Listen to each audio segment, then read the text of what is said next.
Divide and conquer tactics were part of business to business sales since the beginning. It's really just been coined into this term of have different levels of the organization on the supplier side and the client side talk to one another with different communication strategies. What Microsoft, and it's not just Microsoft, by the way, it's a lot of SaaS providers like Salesforce, etc.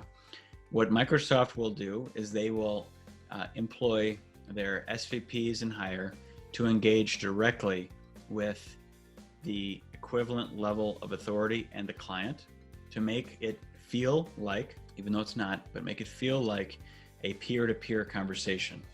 And that conversation is intended to sell products and sell concepts and ideas before your project team inside the client, aka procurement, IT, etc., actually even have a chance to validate whether the need is actually there. And so different ideas, theories, and concepts will be sold at the top and let it drip down as far and as fast as it can go. That is Microsoft's objective here.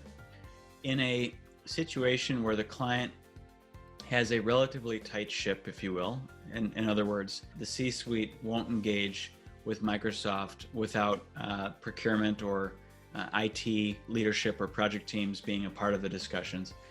They'll still do this tactic. However, they'll deploy it in a manner that doesn't force the message down, but it'll share the same message at multiple different levels of the organization, but with the intent of dividing and conquering the different messages, with the intent of gathering as much information from your organization as possible from different levels of the organization. Generally speaking, the higher the organization a supplier like Microsoft can talk to, the better.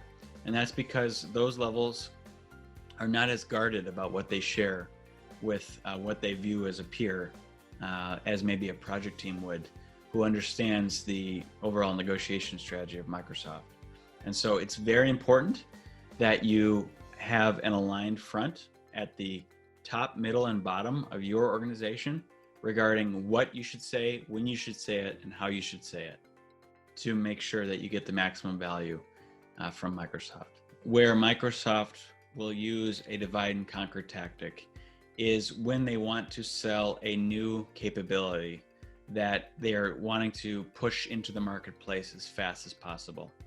There are incentives for your sales team all the way up to push this new product to market as fast as possible. That's just how the game works. And so naturally speaking, the sales team will push these new products to the C-suite with the intent of showing a business case on how the C-suite can get an ROI very quickly. And so that is the most common way a divide and conquer tactic is deployed by Microsoft to date.